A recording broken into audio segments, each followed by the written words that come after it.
കൂടുമാ മരുപ്പച്ച തേടി തേടി ഉരുകും വേനൽ തീരങ്ങളിൽ മരുപ്പച്ച തേടി തേടി ഉരുകും വേനൽ തീരങ്ങളിൽ തളരുന്ന നേരം കരുത്തേകുവാൻ പാതയമായി പൊഴിയും ദൈവസ്നേഹത്തിൻ ജീവാമൃതം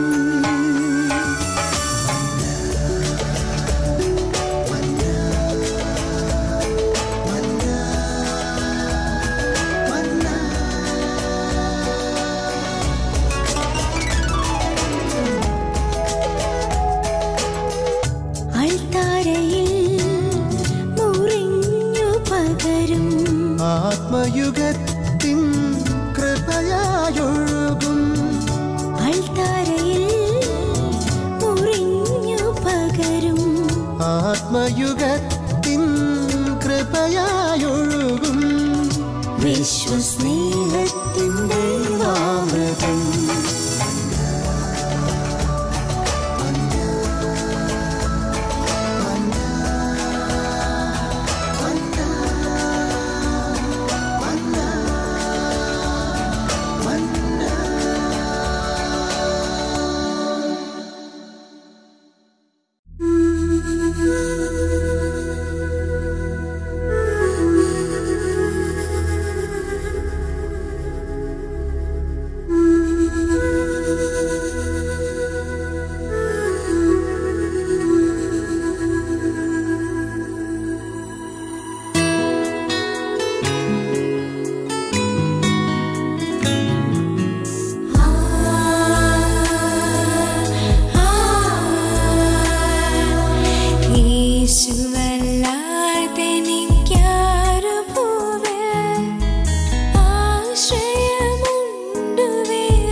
മാത്രമേ സഹായം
നെഹെമ്യായുടെ പ്രവചന ഗ്രന്ഥം 9-ാം അധ്യായം 1 മുതൽ ഉള്ള തിരുവചനങ്ങളിൽ നാം ഇങ്ങനെ കാണുന്നു. ആ മാസം 24-ാം ദിവസം ഇസ്രായേൽ സന്തതികളായവർ ചാക്കൊടുത്ത് ചാരം പൂശി ഉപവസിച്ചു. അവർ അന്യജനതകളിൽ നിന്ന് വേർപെട്ട് നിൽക്കുകയും എഴുന്നേറ്റ് നിന്ന് തങ്ങളുടെ പാപങ്ങളും തങ്ങളുടെ പിതാക്കന്മാരുടെ അകൃത്യങ്ങളും ഏറ്റുപറഞ്ഞ് പ്രാർത്ഥിക്കുകയും ചെയ്തു. യേശുവിൽ പ്രിയരെ, മരണം മൂലം വേർപെട്ട പ്രിയപ്പെട്ടവർക്കും പൂർവികർക്കും, എന്തിനധികം ലോകസ്ഥാപനം മുതൽ നാളിതുവരെ മരണമടഞ്ഞ സകല മനുഷ്യർക്കും വേണ്ടി പ്രാർത്ഥിക്കാൻ നമുക്ക് ബാധ്യതയുണ്ട്. അത് തിരുവചന കേന്ദ്രീകൃതമായി തിരുസഭ നമ്മെ പഠിപ്പിക്കുന്ന ഒരു വിശ്വാസ സത്യമാണ്. അതിനെതിരെ ദുഷ്പ്രചരണങ്ങൾ നടത്തുന്ന ധാരാളം സമൂഹങ്ങൾ നമ്മുടെ കൂട്ടത്തിലുണ്ട്. സഭ എന്ന പേരിലൊക്കെ അറിയപ്പെടുന്ന പ്രസ്ഥാനങ്ങൾ പോലും മരണം മൂലം വേർപെട്ടവരുടെ ആത്മാക്കൾക്ക് വേണ്ടി പ്രാർത്ഥിക്കുന്നതിനെ പുച്ഛിച്ചു തള്ളുന്നവരുണ്ട്. ഒരുപക്ഷെ വിശുദ്ധ ഗ്രന്ഥത്തിൻ്റെ ഏടുകളിൽ ഒളിഞ്ഞു കിടക്കുന്ന യഥാർത്ഥ ദൈവിക രഹസ്യങ്ങളെക്കുറിച്ചും പ്രബോധനങ്ങളെക്കുറിച്ചും ബോധ്യപ്പെടാത്തത് കൊണ്ട് സംഭവിക്കുന്നതാവാം. ചില സമൂഹങ്ങൾ മരിച്ചവർക്ക് വേണ്ടി പ്രാർത്ഥിക്കേണ്ടതിൻ്റെ ആവശ്യകതയെ നിഷേധിക്കേണ്ടതിലേക്ക് വേണ്ടി വിശുദ്ധ ഗ്രന്ഥത്തിൻ്റെ ചില ഭാഗങ്ങൾ തന്നെ തള്ളിക്കളഞ്ഞിട്ടുണ്ട്. 7ഓളം പുസ്തകങ്ങൾ ബൈബിളിൽ നിന്ന് എടുത്തു മാറ്റപ്പെട്ടിട്ടുണ്ട്. യഥാർത്ഥത്തിൽ ആരാണ് വിശുദ്ധ ഗ്രന്ഥം ഇങ്ങനെ ക്രോഡീകരിച്ചതെന്നും ആരാണിത് ദൈവജനത്തിൻ്റെ മുമ്പിൽ ഇത് അവതരിപ്പിച്ചതെന്നും ബോധ്യപ്പെടുകയാണെങ്കിൽ അവരുടെ പ്രവൃത്തി നീതീകരിക്കാനാവാത്തതാണ് എന്ന് ബോധ്യപ്പെടും. കാരണം തിരുസഭ സുസ്ഥാപിതമായത് AD 30-നും 33-നും ഇടയിലുള്ള കാലഘട്ടത്തിലാണ്. എന്ന് പറഞ്ഞാൽ ഈശോയുടെ ജനനം AD 1-ാം വർഷമാണെന്ന് ആധികാരികമായി തെളിയിക്കാനാവില്ല. BC 1, 2, 3 കാലഘട്ടങ്ങളിലാണ്. 33 വർഷക്കാലം ഈശോ ഈ ഭൂമിയിൽ ജീവിച്ചു. 33-ാമത്തെ വയസ്സിൽ അവിടുന്ന് മരണം വരിച്ച് സ്വർഗാരോഹണം ചെയ്ത് പിതാവിൻ്റെ സന്നിധിയിലേക്ക് പോവുകയും ചെയ്തു. അതിനുശേഷമുള്ള പരിശുദ്ധാത്മ ആഗമനത്തിലൂടെയാണ് തിരുസഭ ഉദ്ഘാടനം ചെയ്യപ്പെട്ടത്. അപ്പോൾ AD 30-നും 33-നും ഇടയിലുള്ളൊരു കാലഘട്ടം, വ്യക്തമായ കണക്ക് നമുക്കറിയില്ല. പക്ഷേ ഒരു കാര്യം ഓർത്തുകൊള്ളുക, അന്ന് പരിശുദ്ധാത്മാവിൻ്റെ അഭിഷേകത്താൽ സുവിശേഷ പ്രഘോഷണം നടത്തിയ പത്രോസിൻ്റെ കൈവശം ലിഖിത രൂപത്തിലുള്ളൊരു പുതിയ നിയമഗ്രന്ഥം ഉണ്ടായിരുന്നില്ല. അല്ലെങ്കിൽ ഒരു പഴയ നിയമഗ്രന്ഥവും അദ്ദേഹത്തിനുണ്ടായിരുന്നില്ല. കേട്ടറിഞ്ഞ ചില കാര്യങ്ങൾ, കണ്ടറിഞ്ഞ ചില കാര്യങ്ങൾ, യേശുവിൻ്റെ തിരുവചനങ്ങളിൽ പൊഴിഞ്ഞു വീണ ചില സന്ദേശങ്ങൾ, ഇവയെല്ലാം പരിശുദ്ധാത്മ ചോദനയാൽ പ്രഘോഷിച്ചു എന്നുള്ളതാണ് പ്രത്യേകത. അതും പ്രാദേശികമായ കേവലം ഹീബ്രു ഭാഷയുടെ, അരമായ ഭാഷയുടെ ഒരു പ്രാദേശിക ശൈലി, അത് മാത്രം സ്വായത്തമാക്കിയിരുന്നൊരു സാധാരണ മനുഷ്യൻ, മത്സ്യബന്ധനം ഉപജീവന മാർഗമാക്കി മാറ്റിയിരുന്നൊരു മനുഷ്യൻ, വലിയ വിദ്യാഭ്യാസമൊന്നും ലഭിച്ചിട്ടില്ലാത്തൊരു സാധാരണ വ്യക്തി, അദ്ദേഹത്തിൻ്റെ അധരങ്ങളിലൂടെ അതിശ്രേഷ്ഠമായ ദൈവിക രഹസ്യങ്ങൾ, രക്ഷാകര സന്ദേശങ്ങൾ അനുസ്യൂതമൊഴുകിയെങ്കിൽ അത് പരിശുദ്ധാത്മാവിൻ്റെ പ്രവർത്തനത്താൽ സംഭവിച്ചതാണ്. അദ്ദേഹം ഒരു ഗ്രന്ഥവും തുറന്ന് വായിച്ചിട്ടല്ല അവിടെ പ്രഘോഷിച്ചത്. സുവിശേഷ രചന എന്ന് പറഞ്ഞാൽ പുതിയ നിയമ ഗ്രന്ഥ രചന ആദ്യം നടത്തുന്നത് യാക്കോബ് ശ്ലീഹ എന്നാണ് അനുമാനിക്കുന്നത്. യാക്കോബിൻ്റെ ലേഖനമാണ് ആദ്യത്തെ പുതിയ നിയമ ഗ്രന്ഥമെന്ന് അനുമാനിക്കുന്നു. വിശുദ്ധ ഗ്രന്ഥത്തെക്കുറിച്ച് ആധികാരികമായി പഠനം നടത്തിയ ഗവേഷകർ പലരും അത് സ്ഥാപിച്ചിട്ടുമുണ്ട്. എന്നാൽ സുവിശേഷങ്ങളുടെ കണക്കെടുത്താൽ ആദ്യത്തെ സുവിശേഷകൻ വിശുദ്ധ മർക്കോസാണ്. മർക്കോസ് സുവിശേഷം എഴുതിയത് AD 65-നും 75-നും ഇടയ്ക്കുള്ള കാലഘട്ടത്തിലാണ്. അതായത് തിരുസഭ രൂപീകൃതമായതിന് 10-35 വർഷങ്ങൾക്ക് ശേഷം. മത്തായി ആണെങ്കിൽ AD 70-ന് ശേഷം എഴുതാൻ തുടങ്ങിയിരിക്കുന്നു. ഏതാണ്ട് ആ കാലഘട്ടത്തിന് ശേഷവും ഒക്കെയായിട്ടാണ് ലൂക്കായും യോഹന്നാനും ഒക്കെ ഓരോ പ്രദേശങ്ങളെ കേന്ദ്രീകരിച്ച് സുവിശേഷ രചന നടത്തിയത്. മർക്കോസ് റോമിലെ ജനങ്ങൾക്ക് വേണ്ടി എഴുതിയെങ്കിൽ മത്തായി യൂദയായിലെ ജനങ്ങൾക്ക് വേണ്ടി എഴുതി, ലൂക്ക ഈജിപ്തിലെ ജനങ്ങൾക്ക് വേണ്ടി എഴുതി, യോഹന്നാൻ ഇന്നത്തെ തുർക്കിയുടെ ഭാഗമായ എഫേസോസിലെ ജനങ്ങൾക്ക് വേണ്ടി എഴുതി. അതൊക്കെ പ്രാദേശികമായ ഭാഷാശൈലിയിൽ അവിടെയുള്ള മനുഷ്യർക്ക് മനസ്സിലാകുന്ന പ്രാദേശിക ഭാഷയിൽ ആണ് വിരചിതമായിട്ടുള്ളത്. അതുകൊണ്ട് തന്നെ അന്ന് അപ്പസ്തോലന്മാരാരും പ്രസംഗിച്ചത് വിശുദ്ധ ഗ്രന്ഥം കൈപ്പിടിച്ചുകൊണ്ടല്ല. അപ്പസ്തോല പ്രവൃത്തികൾ 8-ാം അധ്യായത്തിന് 4 മുതൽ വചനങ്ങളിൽ ഫിലിപ്പോസ് ശമരിയായിൽ പ്രവേശിച്ച് പ്രസംഗിച്ചത് വിശുദ്ധ ഗ്രന്ഥം കയ്യിൽ പിടിച്ചുകൊണ്ടായിരുന്നില്ല.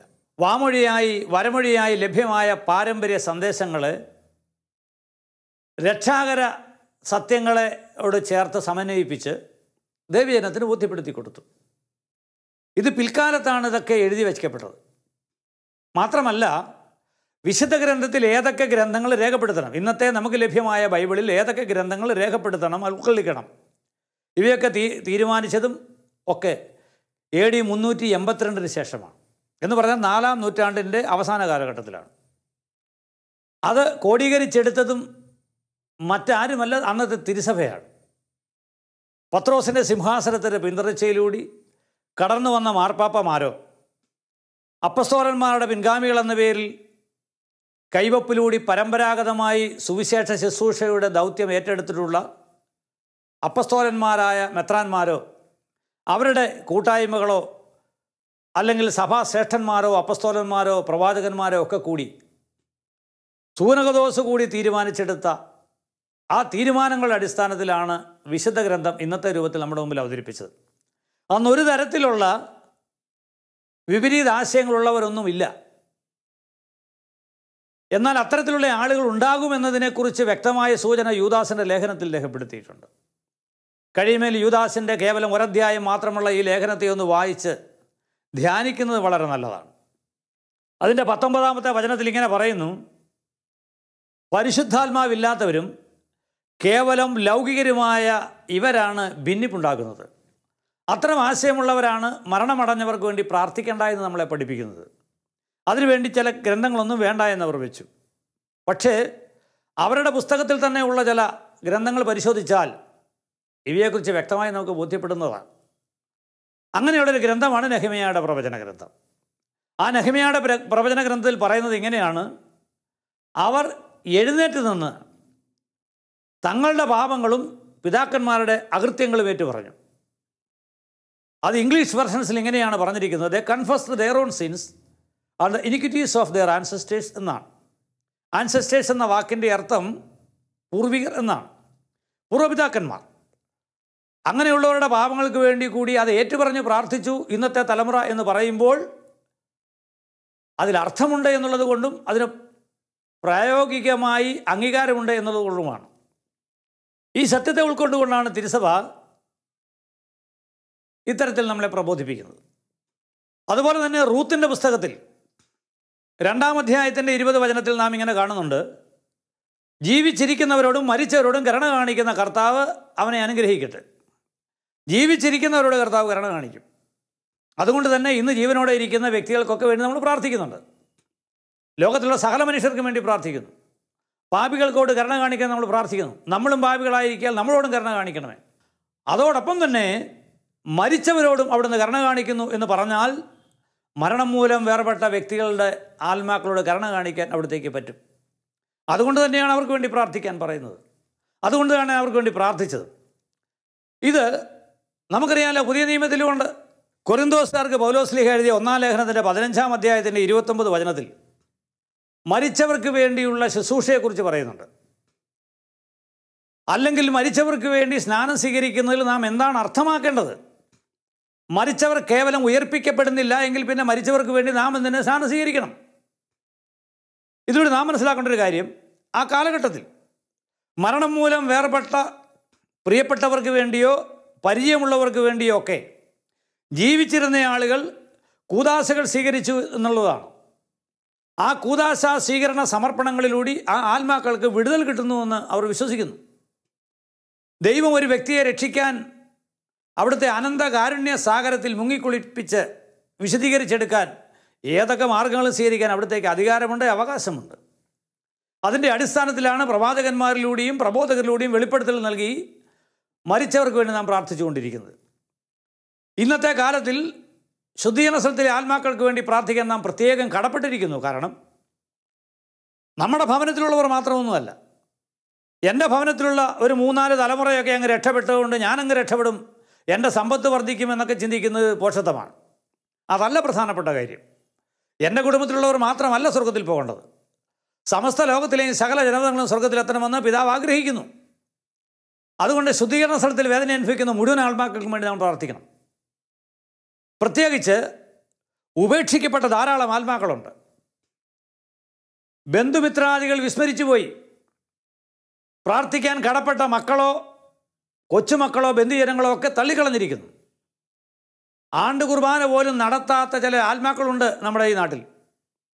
അങ്ങനെ ഉപേക്ഷിക്കപ്പെട്ട് വേദന അനുഭവിക്കുന്ന, ശുദ്ധീകരണ സ്ഥലത്തിൽ പീഡ അനുഭവിക്കുന്ന ആത്മാക്കൾ. സ്നേഹിതരെ, ഒരു പുരുഷായുസ് മുഴുവൻ നാം അനുഭവിക്കുന്ന വേദനയോട് തുലനം ചെയ്താൽ ശുദ്ധീകരണ സ്ഥലത്തിലെ ഒരു നിമിഷത്തിലെ വേദന അതായിരിക്കും വലുത് എന്ന് ഓർത്തുകൊള്ളുക. അങ്ങനെയാണെങ്കിൽ ശുദ്ധീകരണ സ്ഥലത്തിൽ ഒരു നിമിഷം വേദന അനുഭവിക്കാതിരിക്കാൻ ഒരു പുരുഷായുസ് മുഴുവൻ നമ്മൾ പീഡ അനുഭവിച്ചാൽ പോലും അതൊരു പരാജയമല്ല, അതൊരു ഭോഷത്വമല്ല, അതൊരു നേട്ടത്തിലേക്കുള്ള ചവിട്ടുപടിയാണ്. അതുകൊണ്ട് നമ്മുടെയൊക്കെ ജീവിതത്തിലുണ്ടാകുന്ന തകർച്ചകളോ ദുഃഖങ്ങളോ ഒന്നും വല്ല പൂർവിക ശാപമാണെന്ന് പറഞ്ഞ് എഴുതി തള്ളിയേക്കരുത്. നമ്മുടെ ഈ വേദന എന്ന് പറയുന്നത് ശുദ്ധീകരണ സ്ഥലത്തിൽ പീഡകൾ അനുഭവിച്ച് നാം ദുരിതപ്പെടുന്നതിനേക്കാൾ നല്ലത് സ്വർഗത്തിൽ എത്തുന്നതാണ് എന്ന് ബോധ്യമുള്ള പിതാവായ ദൈവം അവിടെ അനുഭവിക്കേണ്ട ശുദ്ധീകരണ പ്രക്രിയയെ ഇവിടെ വെച്ച് അനുഭവിപ്പിച്ച് നമ്മളെ വിശുദ്ധിയിലേക്ക് വളർത്തുന്നു. അങ്ങനെയെങ്കിൽ ഈ ലോകത്തിലെ പീഡകൾ ഒരു അനുഗ്രഹമാണ് എന്ന് കാണേണ്ടതാണ്. അത് കേവലം ഒരു ശാപമായി തള്ളിക്കളയരുത്. ആ ശാപവിമുക്തിക്ക് വേണ്ടിയുള്ള പ്രാർത്ഥനയല്ല നമ്മൾ നടത്തേണ്ടത്. ഈ സഹനത്തിലൂടെ ദൈവം എനിക്ക് തരാൻ പോകുന്ന അനുഗ്രഹം എന്താണ്? നമുക്കറിയാമല്ലോ, റോമാലേഖനം 8:17 ഇങ്ങനെ കാണുന്നു: ഒരിക്കൽ അവനോടുകൂടി മഹത്വപ്പെടേണ്ടതിലേക്ക് ഇപ്പോൾ ഞാൻ അവനോടുകൂടി പീഡ സഹിക്കുന്നു. ഈ ലോക പീഡകളെല്ലാം ശാപമല്ല. അങ്ങനെ ആയിരുന്നെങ്കിൽ പത്രോസിൻ്റെ മരണം അത് ശാപമാണോ? പൗലോസിൻ്റെ മരണം ശാപമാണോ? അവരൊന്നും സ്വാഭാവികമായി മരിച്ചവരല്ലല്ലോ. അവർ ക്രൂശിക്കപ്പെട്ടവരോ ഗളച്ഛേദം ചെയ്യപ്പെട്ടവരോ എണ്ണയിൽ വറക്കപ്പെട്ടവരോ ആണ്. അങ്ങനെ അതികഠിനമായ പീഡകൾ അനുഭവിച്ച ഇവരാരും മരണമടഞ്ഞത് ഒരു ദുർമരണമല്ല. ക്രൈസ്തവ ജീവിതത്തിൽ ആത്മഹത്യ ഒഴിച്ചുള്ളതൊന്നും ദുർമരണമെന്ന് വ്യാഖ്യാനിക്കാനാവില്ല. പക്ഷെ ഒരു കാര്യം ഉറപ്പുണ്ട്, മറ്റുള്ള എല്ലാ മരണങ്ങളും നമുക്ക് വലുത് തന്നെയാണ്. ആരെങ്കിലും നമ്മളെ വധിച്ചാൽ പോലും ഭയപ്പെടേണ്ട കാര്യമില്ല. സ്തെഫാനോസിനെ കല്ലെറിഞ്ഞു, കൊല ചെയ്തു. പക്ഷെ എന്തായി അതിൻ്റെ ഫലം? അവൻ സ്വർഗത്തിലെത്തി. അവൻ സ്വർഗത്തിലെത്തിയത് കൊണ്ട് തന്നെ അവൻ അവിടെ ചെന്ന് പൗലോസിനെ മാനസാന്തരപ്പെടുത്താൻ മധ്യസ്ഥം വഹിച്ചു. അതോടെ വലിയൊരു സുവിശേഷകനെ ലോകത്തിന് കിട്ടി. അവൻ നമുക്ക് കിട്ടുന്ന ഇത്തരത്തിലുള്ള ഒരു വധിക്കപ്പെടൽ പോലും ശ്രേഷ്ഠതലത്തിലുള്ള മഹനീയ തലത്തിലുള്ള ഒരു വിശദീകരണ പ്രക്രിയയാണ് എന്ന് നാം അനുമാനിക്കേണ്ടതുണ്ട്. ഒരുപക്ഷെ ചെയ്യാത്ത തെറ്റിന് പോലും നാം ശിക്ഷിക്കപ്പെട്ടു, പീഡിപ്പിക്കപ്പെട്ടു എന്ന് വന്നേക്കാം. അതിനുമുണ്ടൊരു മഹത്വം. നമുക്കറിയാമല്ലോ, ലൂക്കായുടെ സുവിശേഷം 16-ാം അധ്യായത്തിൻ്റെ 9-ാമത്തെ തിരുവചനം വലിയൊരു സന്ദേശം നമ്മുടെ മുമ്പിൽ തുറന്നു വെച്ചിട്ടുണ്ട്. ഇങ്ങനെയാണ് ഇവിടെ പറഞ്ഞിരിക്കുന്നത്: അധാർമിക സമ്പത്ത് കൊണ്ട് നിങ്ങൾ സ്നേഹിതന്മാരെ സമ്പാദിച്ചു കൊള്ളുക. അവ നിങ്ങളെ കൈവടിയുമ്പോൾ അവർ നിങ്ങളെ നിത്യകുടീരങ്ങളിൽ സ്വീകരിച്ചുകൊള്ളും. ഈ വചനത്തെ തെറ്റായി ധരിച്ചുകൊണ്ട് പലരും അധാർമികമായ മാർഗത്തിലൂടെ ലൗകിക സമ്പത്ത് കൂട്ടാമെന്നും അത് സമ്പാദിച്ച് വയ്ക്കാമെന്നും ഒക്കെ തെറ്റിദ്ധരിക്കുന്നവരുണ്ട്. രാഷ്ട്രീയ അഴിമതിയും കള്ളത്തരങ്ങളും ഒക്കെ നടത്തി, അല്ലെങ്കിൽ രാജ്യത്തെ വെട്ടിച്ച കള്ളക്കടത്ത് നടത്തി ഒക്കെ ധനസമ്പാദനം നടത്തിയാൽ നാളെ ഒരു തട്ടുകേട് വരുമ്പോൾ ഈ സമ്പത്ത് കൊണ്ട് കുറച്ച് ആളുകളെയൊക്കെ അവർക്കൊക്കെ ദാനം നൽകി അവരെയൊക്കെ സ്വന്തം കൂട്ടത്തിൽ കൊണ്ട് നടന്നാൽ നാളെ ഒരു തട്ടുകേട് വരുമ്പോൾ ഇവരൊക്കെ നമ്മളെ സഹായിച്ചു കൊള്ളുമെന്ന് നമ്മൾ തെറ്റിദ്ധരിച്ചിരിക്കുന്നു. ആ വചനത്തിൻ്റെ അർത്ഥമൊന്നും അല്ല. ദൈവം നമുക്ക് തരുമെന്ന് പറഞ്ഞ സമ്പാദ്യം കേവലം ലൗകിക സമ്പാദ്യമല്ല, അത് സ്വർഗീയ സമ്പാദ്യമാണ്. സ്വർഗത്തിൽ സമ്പാദ്യം നേടിയെടുക്കുക, അതാണ് പ്രധാനപ്പെട്ട കാര്യം. സ്വർഗീയ സമ്പാദ്യം നമുക്ക് ലഭ്യമാകാൻ ധാരാളം വഴികളുണ്ട്. എൻ്റെ അനുതാപം, എൻ്റെ പ്രാർത്ഥനകൾ, എൻ്റെ പ്രായശ്ചിത്ത പ്രവൃത്തികൾ, എൻ്റെ ദാനധർമ്മം, ഇവയൊക്കെ തന്നെ, എൻ്റെ ഉപവാസം, ദൈവാരാധന, ഇതൊക്കെ തന്നെയും എനിക്ക് ധാർമ്മികമായ തലത്തിൽ സ്വർഗീയ സമ്പാദ്യം ഉണ്ടാക്കാനുള്ള വഴികളാണ്. എന്നാൽ എങ്ങനെയാണ് അധാർമികമായി സ്വർഗീയ സമ്പാദ്യം ഉണ്ടാക്കുക? അത് മനസ്സിലാക്കണമെങ്കിൽ ലൂക്കായുടെ സുവിശേഷം 23-ൽ 41 മുതൽ 42 വരെയുള്ള തിരുവചനങ്ങളിലേക്ക് കടന്നു വരണം. അവിടെ ഇങ്ങനെ കാണുന്നു: യേശുവിൻ്റെ ഇടത്തും വലത്തുമായി 2 കള്ളന്മാരെ ക്രൂശിച്ചിട്ടുണ്ട്. ഒരുത്തൻ തൻ്റെ പീഡയെ ശാപമാക്കി മാറ്റിയെങ്കിൽ മറ്റൊരുവൻ തൻ്റെ പീഡയെ രക്ഷാകരമാക്കുകയാണ്. എന്ന് പറഞ്ഞാൽ, ഞാനിപ്പോൾ ഈ പീഡ അനുഭവിക്കുന്നു, അത് തികച്ചും ധാർമ്മികമാണ്. ഞാൻ ചെയ്ത തെറ്റിന് ഞാൻ ശിക്ഷ അനുഭവിക്കുന്നു. തനിക്ക് കിട്ടിയ ശിക്ഷയെ തൻ്റെ പാപപ്രവൃത്തികൾക്കുള്ളൊരു പ്രായശ്ചിത്തമായി സമർപ്പിക്കുകയാണ്. എന്നിട്ട് അവൻ യേശുവിനോടൊരു കാര്യം പറഞ്ഞു, അത് അംഗീകരിക്കപ്പെടാൻ. അത് ഫലമണിയിക്കാൻ യേശുവിൻ്റെ സഹായം തേടുകയാണ്. അവൻ പറഞ്ഞു, യേശുവേ, നീ നിൻ്റെ രാജ്യത്തിലായിരിക്കുമ്പോൾ എന്നെയും കൂടി ഓർക്കണമേ എന്ന് പറഞ്ഞു. അതിനു മുൻപ് അവൻ മറ്റൊരു കാര്യം കൂടി വിശദീകരിച്ചു. എന്നാൽ ഇവൻ ഒരു തെറ്റും ചെയ്തിട്ടില്ല. യേശു ഒരു തെറ്റും ചെയ്തിട്ടില്ല. ഒരു തെറ്റും ചെയ്യാതെ അവനിപ്പോൾ ശിക്ഷിക്കപ്പെടുകയാണ്. അപ്പോൾ അവൻ്റെ ശിക്ഷ അധാർമികമാണ്. അധാർമികമായി ശിക്ഷ അനുഭവിക്കുന്നു. ചെയ്യാത്ത തെറ്റിന് യേശു ശിക്ഷ അനുഭവിക്കുകയാണ്. അപ്പോൾ ഈ രണ്ട് ശിക്ഷകളും തമ്മിലുള്ള വ്യത്യാസം ഒന്ന് ഓർക്കുക.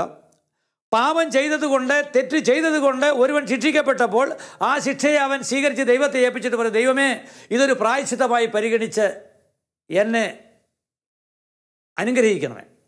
അതൊരു ധാർമ്മിക തലത്തിൽ ഉള്ള ഒരു സ്വർഗീയ സമ്പാദ്യമാക്കി അവൻ രൂപാന്തരപ്പെടുത്തി. ഈശോ ഇതേ ശിക്ഷ അനുഭവിച്ചു, പക്ഷേ തെറ്റ് ചെയ്യാതെ. അത് അധാർമികമായ ഒരു സ്വർഗീയ സമ്പാദ്യമാക്കി മാറ്റുകയാണ്. ഈ ശിക്ഷ അവിടുന്ന് ഏറ്റെടുത്തത് അവൻ തെറ്റ് ചെയ്യാതെ ആയിരുന്നെങ്കിൽ പോലും ലോകം മുഴുവനുള്ള സകല ജനങ്ങൾക്ക് വേണ്ടി പിതാവിന് സമർപ്പിക്കാനാണ്. ലോകം മുഴുവനുള്ള സകല ജനങ്ങളെയും തനിക്ക് കിട്ടിയ ഈ അധാർമികമായ ശിക്ഷ കൊണ്ട് അവൻ സ്വന്തമാക്കിയെടുക്കുകയാണ്. ആ ശിക്ഷയെ ഒരു സമ്പാദ്യമാക്കി മാറ്റി തനിക്ക് കിട്ടിയ ആ ദൈവാനുഗ്രഹത്തെ, അല്ലെങ്കിൽ പിതാവ് നൽകിയ ഈ അനുഗ്രഹത്തെ, പിതാവ് ദാനമായി നൽകുന്ന ഈ മഹത്വത്തെ സകല ജനങ്ങളുടെയും രക്ഷയ്ക്ക് വേണ്ടി സമർപ്പിച്ചപ്പോൾ ഈ ജനങ്ങളെ മുഴുവൻ ഈശോ തൻ്റെ സുഹൃത്തുക്കളാക്കി മാറ്റുകയാണ്. ഇതുപോലെ നമുക്കും ചെയ്യാനാവും. ഇവരുടെ എല്ലാം രക്ഷയ്ക്കായി ഈശോ ഇത് സമർപ്പിച്ചു. സമാനമായി നമ്മുടെ ജീവിതത്തിൽ സംഭവിക്കുന്ന അധാർമിക തലത്തിലുള്ള പീഡകളെ ദൈവത്തിന് സമർപ്പിച്ചിട്ട് പറയുക, പിതാവേ, ഞാനിപ്പോൾ അനുഭവിക്കുന്ന ഈ പീഡ, ഇത് ശുദ്ധീകരണ സ്ഥലത്തിൽ വേദന അനുഭവിക്കുന്ന ഒരുപറ്റം ആത്മാക്കൾക്ക് വേണ്ടി ഞാൻ സമർപ്പിക്കുന്നു. എണ്ണം നമ്മുടെ പീഡയുടെ കാഠിന്യമനുസരിച്ച് എണ്ണം നമുക്ക് വർദ്ധിപ്പിക്കാവുന്നതാണ്. എത്ര തന്നെ വലിയ ഒരു ജനസമൂഹത്തെയാണ് നാം സമർപ്പിക്കുന്നതെങ്കിലും നമ്മുടെ ആത്മാർത്ഥമായ സമർപ്പണം അത് ഫലസമൃദ്ധിയിലെത്തുവാൻ ഉതകും എന്നോർത്തുകൊള്ളുക. അതുകൊണ്ട് തന്നെ നമ്മുടെ അധാർമികമായ ഈ പീഡകളെയൊക്കെ ശുദ്ധീകരണ സ്ഥലത്തെ ആത്മാക്കൾക്ക് വേണ്ടി സമർപ്പിച്ചാലുള്ള പ്രത്യേകത എന്നാണെന്നറിയാവോ? നമ്മൾ ഒരിക്കലും നരകത്തിൽ പോകാൻ അവർ അനുവദിക്കില്ല. നമ്മുടെ ഈ സഹനം സമർപ്പിക്കപ്പെട്ട് സ്വർഗത്തിലേക്ക് പ്രവേശിച്ച ഒരു ശുദ്ധീകരണ ആത്മാവ് എക്കാലവും നന്ദിപൂർവ്വം നമ്മെ സ്മരിച്ചുകൊണ്ടിരിക്കും. അവർ പിതാവിൻ്റെ അടുത്ത് നമുക്ക് വേണ്ടി എപ്പോഴും ശുപാർശ ചെയ്തുകൊണ്ടിരിക്കും. പിതാവേ, എന്നെ ഇവിടെ എത്തിക്കാൻ സഹായിച്ചവനെ അവിടുന്ന് പ്രത്യേകമായി പരിഗണിക്കണമേ, അവന് കാവലായി അങ്ങുണ്ടാകണമേ. മാത്രവുമല്ല, നമ്മൾ മരണമടഞ്ഞ് സ്വർഗത്തിലേക്ക് ചെല്ലുമ്പോൾ നിത്യകുടീരം എന്നിവിടെ എഴുതിയിരിക്കുന്നുവെങ്കിൽ നിത്യകുടീരം സ്വർഗം മാത്രമാണ്. ഈ ലോകത്തിൽ നമുക്കൊരു നിത്യകുടീരമില്ല. അതുകൊണ്ട് തന്നെ സ്വർഗമാകുന്ന നിത്യകുടീരത്തിലേക്ക് നാം കടന്നു ചെല്ലുമ്പോൾ നമ്മെ സ്വീകരിക്കാൻ ഈ വലിയൊരു ജനാവലി അവിടെ നമുക്ക് വേണ്ടി ഒരുങ്ങി നിൽക്കും. ഈ സത്യത്തെ ബോധ്യപ്പെടുത്തിക്കൊണ്ട്, ഈ സത്യബോധ്യത്തിൽ നിലനിന്നുകൊണ്ട് നമുക്കും മരണം മൂലം വേർപെട്ട നമ്മുടെ പ്രിയപ്പെട്ടവർക്ക് വേണ്ടി, ബന്ധുമിത്രാദികൾക്ക് വേണ്ടി, ഉപേക്ഷിക്കപ്പെട്ട ആത്മാക്കൾക്ക് വേണ്ടി പ്രാർത്ഥിക്കാം. ആ പ്രാർത്ഥന പിതാവായ ദൈവം സ്വീകരിച്ച് ഈശോ മിശിഹായുടെ കുരിശിലെ ബലിയുടെ ആനന്ദയോഗ്യതയാൽ ഏവരെയും സ്വർഗത്തിലെത്തിക്കുന്ന വലിയൊരു പ്രക്രിയ പൂർത്തീകരിക്കട്ടെ. അനേകം ആളുകൾ ശുദ്ധീകരണ സ്ഥലത്തിൽ നിന്ന് മോചനം പ്രാപിക്കട്ടെ, സ്വർഗം നിറയട്ടെ. ഈ ഒരു പ്രാർത്ഥന നമ്മുടെ ജീവിതത്തിൽ ഉണ്ടാകട്ടെ. നമുക്കൊന്നു ചേർന്ന് പ്രാർത്ഥിക്കാം. പിതാവും പുത്രനും പരിശുദ്ധാത്മാവുമായ ത്രിയേക ദൈവമേ, ഞങ്ങളുടെ ജീവിതത്തിൽ കഴിഞ്ഞ കാലഘട്ടങ്ങളിലോ ഈ കാലഘട്ടത്തിലോ വരാൻ പോകുന്ന കാലഘട്ടത്തിലോ ഞങ്ങൾ അനുഭവിക്കുന്ന സകല പീഡകളും വേദനകളും ദുരിതങ്ങളും ഈശോ മിശിഹായുടെ പീഡാസഹനത്തോട് ചേർത്ത് ലോകം മുഴുവനുള്ള സകല പാപികൾക്ക് വേണ്ടിയും ശുദ്ധീകരണ സ്ഥലത്തിലെ അനേകായിരം ആത്മാക്കൾക്ക് വേണ്ടിയും ഞങ്ങളിതാ സമർപ്പിക്കുന്നു. കരുണയോടെ സ്വീകരിച്ച് അവരെയും ഞങ്ങളെയും അങ്ങ് അനുഗ്രഹിക്കണമേ. സകല പാപികളും അനുതാപത്തിലേക്ക് വരുവാൻ ഇടവരുത്തണമേ. ദൈവിക ശുശ്രൂഷയ്ക്കായി അവരെ ഒരുക്കണമേ എന്ന് ഞങ്ങൾ പ്രാർത്ഥിക്കുന്നു. പിതാവിൻ്റെയും പുത്രൻ്റെയും പരിശുദ്ധാത്മാവിൻ്റെയും നാമത്തിൽ ആമേൻ. കുരിശ് രക്ഷയുടെ അടയാളമാണ്. സ്നേഹത്തിൻ്റെയും പങ്കുവെക്കലിൻ്റെയും മഹത്തായ അനുഭവം. ആ വലിയ രക്ഷയുടെ സാന്നിധ്യം നമ്മുടെ ജീവിതത്തെ സമ്പൂർണ്ണമാക്കട്ടെ. ഏവർക്കും ക്രിസ്തു സ്നേഹവും സമാധാനവും നേരുന്നു. പ്രാർത്ഥനയും നമുക്ക് പരസ്പരം ഓർമ്മിക്കാം. നിങ്ങളുടെ അഭിപ്രായങ്ങളും നിർദ്ദേശങ്ങളും ഞങ്ങളെ അറിയിക്കാൻ മറക്കരുത്. eldroyvision.uae@gmail.com. വിശ്വസ്നേഹത്തിൻ്റെ അമൃതം